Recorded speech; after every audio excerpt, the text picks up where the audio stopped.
Well, hello, Blackhawks Nation. Welcome to the Blackhawks Daily, your favorite recap of the daily buzz around your Chicago Blackhawks. I'm your host, PJ.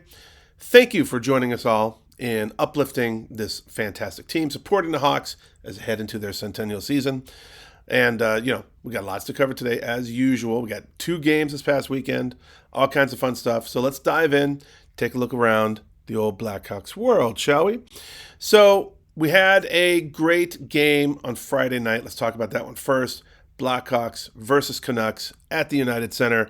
The final score, 3-2, Vancouver. All right, so that hurts, obviously. So let's talk about what worked, right? The Hawks came out really strong early. They built a 2-0 lead after the first period, thanks to a power play goal by Ryan Donato and a rebound finish by Mr. Tyler Bertuzzi, who's having a moment. He's been playing really, really well. That kind of jump out to a lead mindset is exactly what a young team like this needs. And honestly, that first period might have been the best period the Hawks have played so far this year. Super good, super controlled, lots of up-tempo. Like, it was a great first period. They really dominated. The power play showed up when it was needed, right? Donato's goal was off of the man advantage, showing that special teams can be a strength when executed. And goaltending was solid. Knight played all weekend. He was fantastic in both games. He made 30 saves in regulation. He kept the team in when things got a little sticky, when they needed to be sticky. And what didn't work, areas to improve, well, we kind of let the foot off the gas in the second period, right? Vancouver was able to come back, tie it 2-2. The Hawks looked way more passive that period. The coach even admitted as such. He said, we got passive in the second period, way too passive as the period went on. Shooting and finishing in overtime shootout, the team got chances early and built the lead, but we couldn't seal the deal. The shootout loss hurt. Execution under pressure still needs work. Depth and consistency. The top line got the early lead, but the pushback by Vancouver exposed that other lines or defensive units didn't stay as locked in, right? And for a young roster like this, it's key. You need all 4 lines engaged, and you need the pairings, the D pairings, to be consistent throughout. So the 3 studs of that game, we got Tyler Bertuzzi. He cleaned up that rebound late in the first period to give the Hawks a 2-0 lead. That kind of presence around the net, that willingness to bury the second chance chances, gold, just straight gold. Spencer Knight, 30 saves, strong showing. He faced pressure, kept composure. On a young team with lots of skating and mistakes happening, having your goalie holding down the fort, huge. And Ryan Donato came up big on a power play, right? His goal opened the scoring. He's increasingly showing that two-way competence Blashill has always been talking about. He's being responsible and opportunistic. Perfect. 3 duds, kind of things to watch. That second period lull, we kind of had this happen a few times. The team losing focus, Vancouver bouncing back. It's one thing to build leads, it's another to sustain them and to keep that momentum going. The Hawks let Vancouver right back in, which sucks. Depth scoring and even strength push. Early, outside of the early power play goal and the strong first period, the offense kind of stalled. The bench needs to contribute. Young guys, they need to step up in nights like this. And defensive transition, managing the pace. The team was caught being passive or reactive. It's not enough just to skate hard. You've got to engage smartly in the neutral zone. You've got to exit your end cleanly and support one another. The second period bleed showed that some of this still needs work. Look, there was a lot to like from Friday night. The Hawks showed that they can get out of the gate, that they can build a lead. Knight gives them a chance to win. He always does. But they also remind us that this team is still a work in progress. There's mistakes, lapses, and depth issues that will need addressing. If we can tighten up that second period window, we can lean on the goalie when needed and get contributions from the whole roster consistently, well, obviously, we can do great, right? We saw enough to believe this team is in a better place than it was just a month ago, which I fully believe in. The youth and the inexperience, it's all real. These things are going to show up. It's stuff that we got to take a look at. I want to take a look really quick at the box scores from Vancouver. So, obviously, 3-2 was the final score. Vancouver had 32 shots. We had 33. Love it. More than, averaging a little bit more than 10 shots a period. Perfect. let the hands go. Let's go. That's beautiful, right? 10 block shots. We had 19 hits to their 26. We won 39 faceoffs out of and to their 28. That's huge. That's really huge. Power play, we're 1 of 3, and we had 14 minutes in penalty. So, look, solid solid outing. And we lost.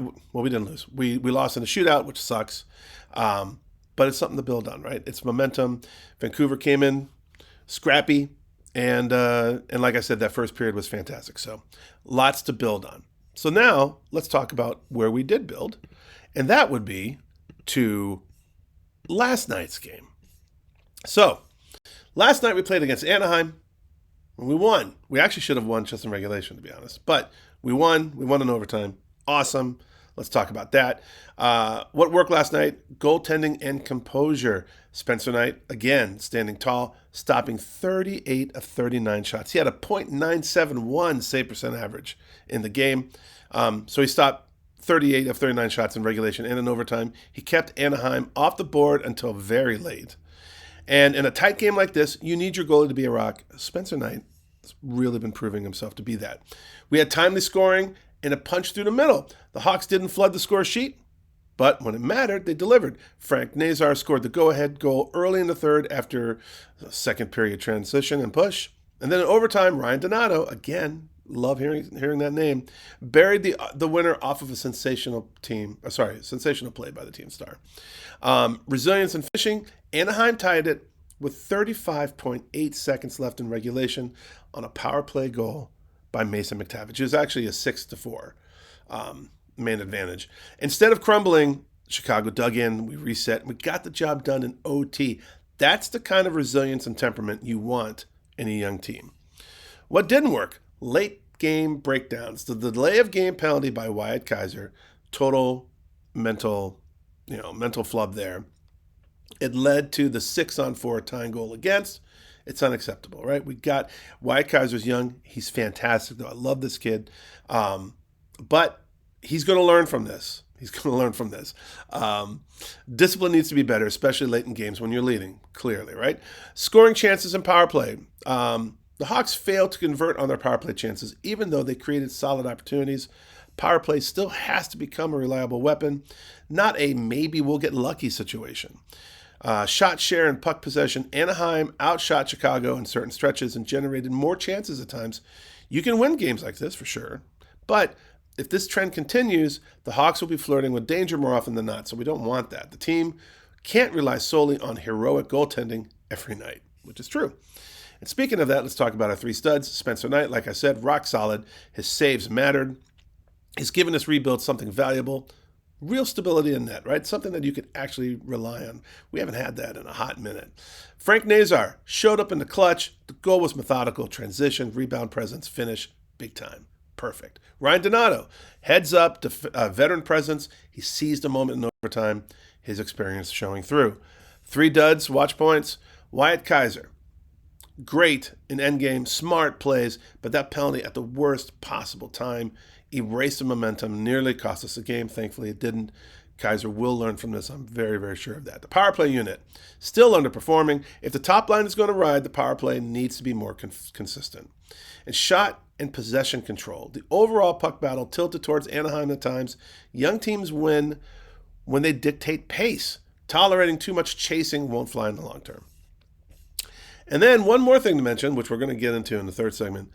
This game featured the return of Joel Quenneville to the United Center as head coach of the Ducks.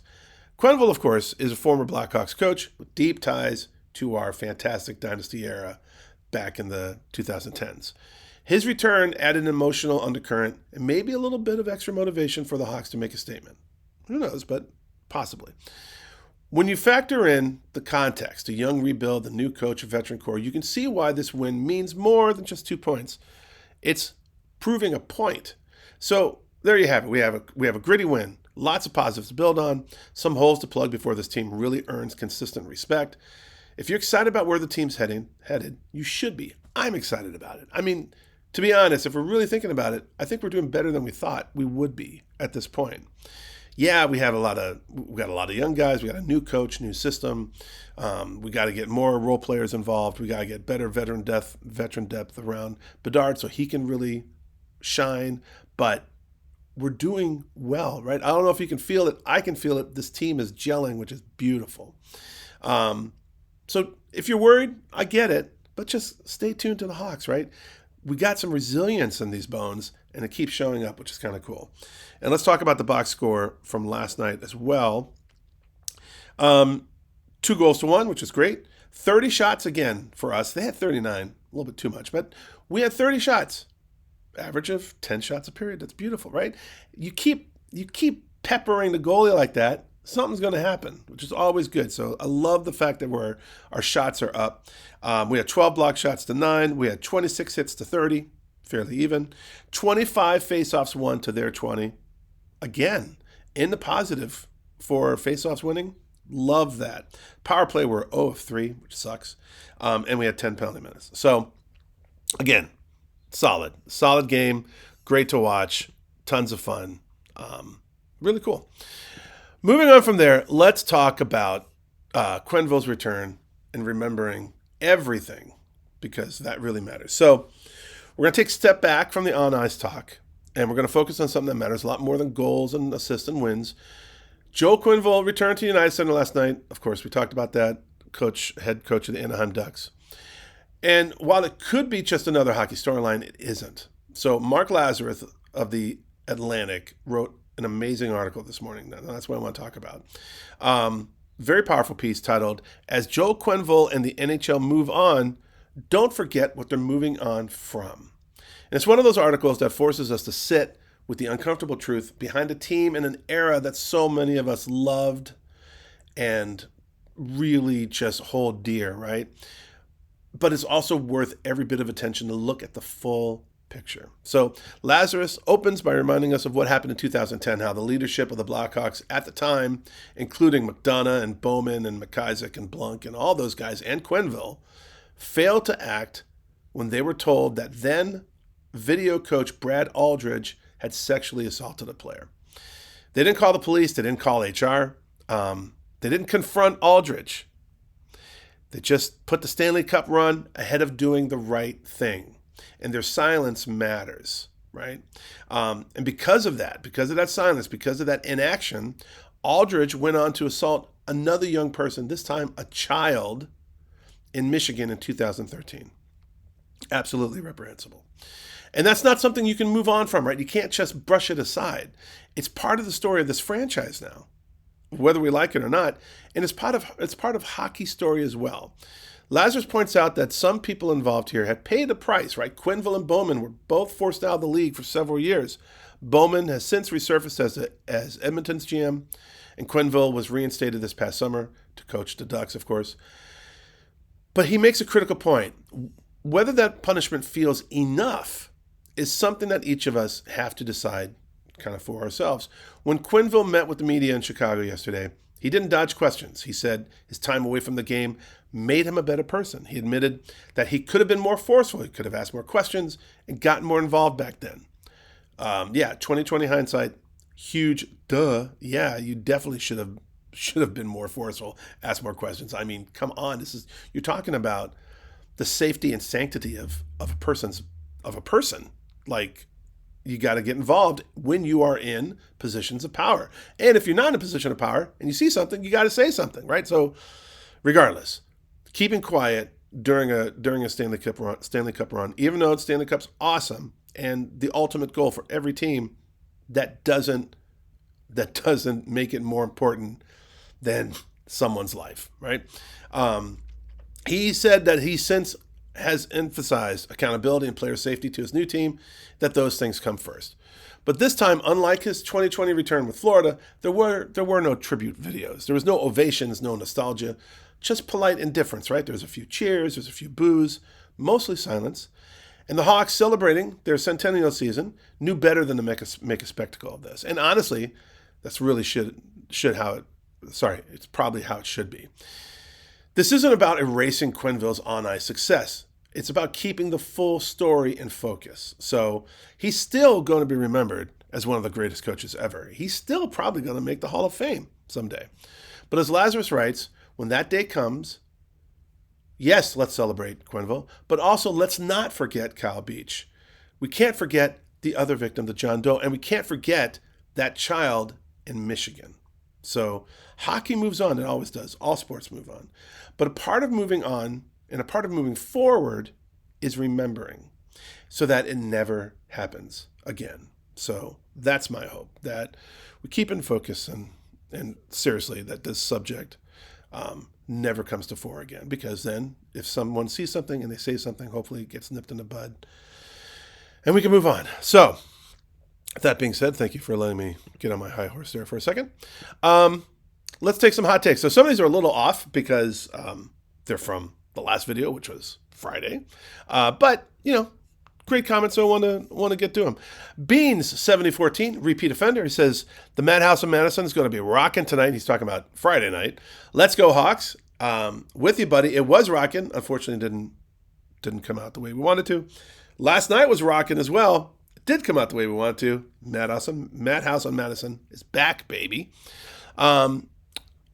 Toian, and I may be a repeat offender. I don't know if I'm confusing this name with Tolkien, but possibly. He said, apparently it's been 4 years since we last beat Vancouver in Vancouver. It's been 6 years since we beat Vancouver at home. And Crow was goalie. Oh, my God. That's a terrible stat. For crying out loud, I hope our boys bring it tonight. All right, we were close. We were really close. I mean, we were really close. We almost did it. But we'll get it. We'll get it this year. Thank you, Tony. We're going to get it. DJ Warhammer said, let's go Hawks. Love the content. Thank you, sir. Thank you very much for your contribution. Welcome to the channel. Lester701, the commander. Hey, PJ, glad you're much better. Thank you very much. Basically, Lester always just pours his heart out. He saw the Blackhawks video. If you haven't seen it, go check it out. Go to blackhawks.com. Go to the YouTube channel. They have this docuseries that's coming out, or that just launched, called Always an Original. Fantastic. Like, so much nostalgia, all the goosebumps. It's awesome. So go watch that. Commander, thank you very much for your contribution. As always, Bedard and Nazar, like I said, let's win right now. Absolutely. Let's go Blackhawks. Thank you, sir. Joshua Bauman, 3209. So he had a couple of comments first. He said that, I think that these team narratives impair actual analysis. True, right? Everyone is pretty much inked in the Blackhawks picking at the top of the draft next season. The very first game they played toe-to-toe with two-time defending champs. And you're absolutely right. If you want to think about our record now, right? We got 7 games in. We're 3-2-2. If you really look at every game, we easily could be 7-0, to be honest, right? Like, we've been in every game. It's been amazing. Like, the Blashill, whatever concoction he's doing, he's got the team drinking the Kool-Aid, which is awesome. And they seem to be in every game, which is awesome. Now, of course, hopefully I'm not jinxing the team, but we've been in every game. We've been competitive every night. Yeah, we have lapses. Of course, we talk about those all the time. But in the end, that's kind of nitpicking, right? I think we're in a better position now than most of us thought. Thought that we would be. So credit to Blashill, credit to the program, credit to trusting the process and this team doing well. And then Joshua also said, it does seem wildly irresponsible that almost every mainstream sports podcast or online show has a sports gambling app sponsor. Thanks for the chat. Go Hawks.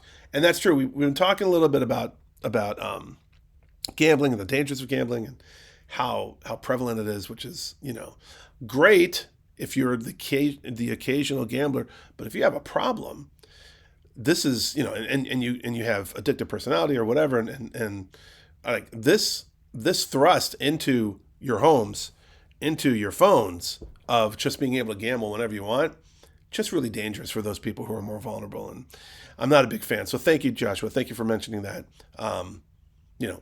This channel doesn't have any sponsors. Hopefully we don't get sports betting sponsors, because then we're probably not, because I'm already deriding them anyway. So, but I hear you. Thank you for that content and appreciate it. And Creator Fragments, that is a first time. I'm pretty sure this gentleman is not, or this person is not piped in before, says, it's not like the Blues or Vancouver or the Jets, so let's keep it going. That's true. He was talking about how we demolished the Blues last week. And we're going to keep it going, right? 3-2-2 out of 7 games and competitive every night. Love that. That's the part that I'm holding my hat on. So really love that guy. Really love that stuff. So that's a wrap for today, guys. If you're new here, please remember to like and subscribe. If you are subscribed, thank you very much for your support. And also for sharing about the channel, getting all these people involved. I love that. For all my repeat offenders in the comment section, please keep them coming. Love building this community with you guys, right? You guys are the fans. Love this, right? Thank you for checking in the Blackhawks Daily Download every weekday as we celebrate this original 6 team, the best team in hockey, with the best fans in all of sports, in the best city in the frickin' world. Real quick shout out. I was at a book event this weekend for my wife. We've talked about this, karatheauthor.com. She's got her breast cancer book out, which is a great pep talk for those. Lots of charity, donations to charity through this book, which is wonderful. Met a Hawks fan by the name of Stacy. We talked Hawks. She really knows the game. She really knows the teams. She's a huge fan. So I want to give a shout out to Stacy because she said she's going to watch. So Stacy, thank you for being a part of this community. You're awesome. And also to all of you guys, just really appreciate it. I'm PJ. I will see you next time on the Blackhawks Daily.